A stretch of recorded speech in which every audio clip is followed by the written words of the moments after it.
Welcome to yet another day in wrestling history.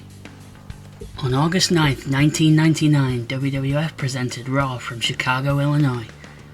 This night is most memorable for the first ever WWE appearance of Chris Jericho, a debut some say is one of the best ever.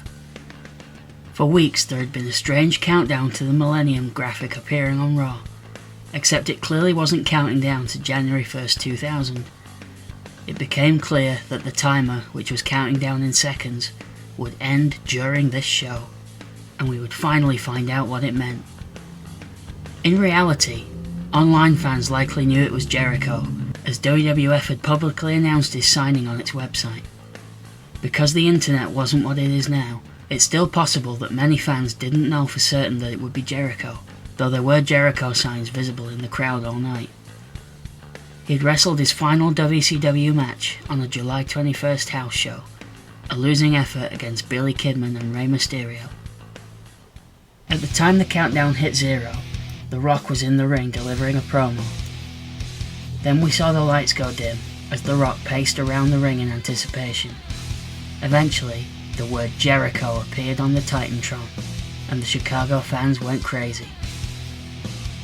Y2J took the microphone and declared himself to be the saviour of the WWF. Over the following weeks and months, he would labour the point that the WWF was boring, even calling the flagship show Raw is Snore, and that he was there to save the people by being himself.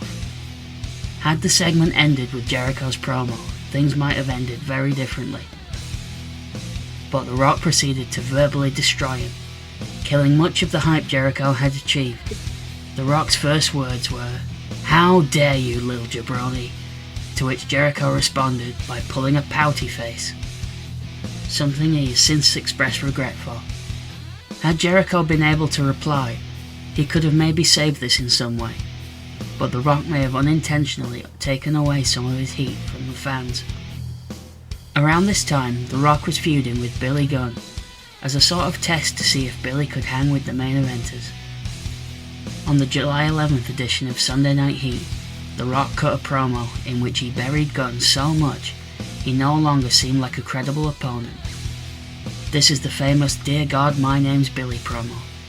There's a reason wrestlers don't bury their opponents too much in promos, and The Rock was sometimes guilty of doing this occasionally. I very much recommend Chris Jericho's second autobiography, Undisputed, where Jericho talks candidly about this night, and the rough first couple of years in WWE, including a moment I'll talk about at the end of the video. Many years later in 2007, when Chris Jericho made his return to WWE, a series of videos ran for over a month similar to the countdown, with techie sounding music and flashes of computer code.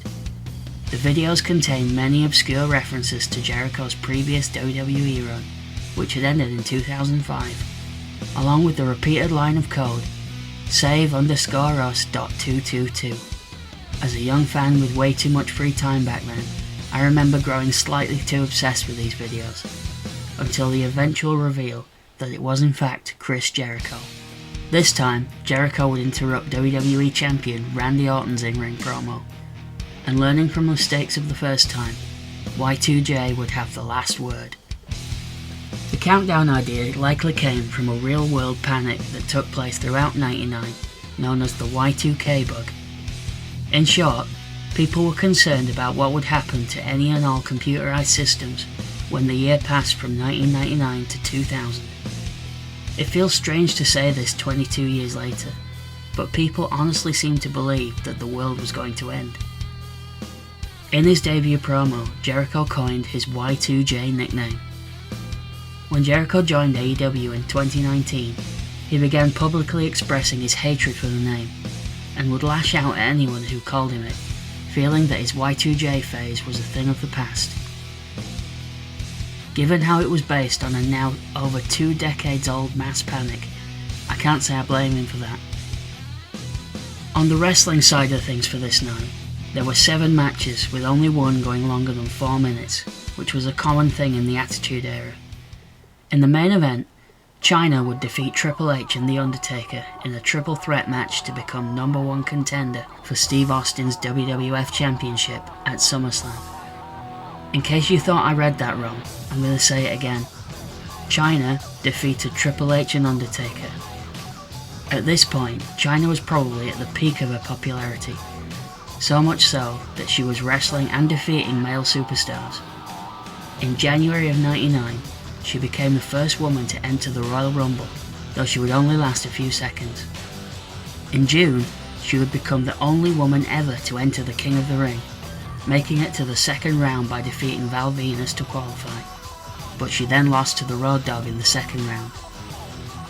Next, Chyna looked to become the first woman to challenge for the WWE Championship, and this felt like a possibility.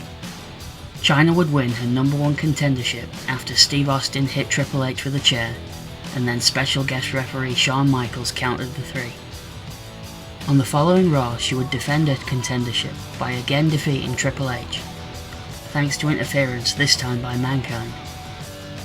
From here, a convoluted sequence of events would continue, leading to Mankind beating Chyna, and then going to a draw with Triple H, making them both the #1 contender, and the Summerslam match became a triple threat with Austin, Triple H and Mankind. For 3 weeks, it seemed like Chyna would be the one to make history at SummerSlam, but she ended up only accompanying Triple H for the main event instead.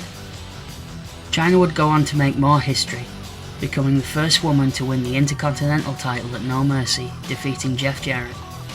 She would eventually lose this title to the man I started this video talking about, Chris Jericho. I told you I'd get back to Jericho in the end. Thank you for watching yet another wrestling channel. If you enjoyed this, please comment, like or subscribe.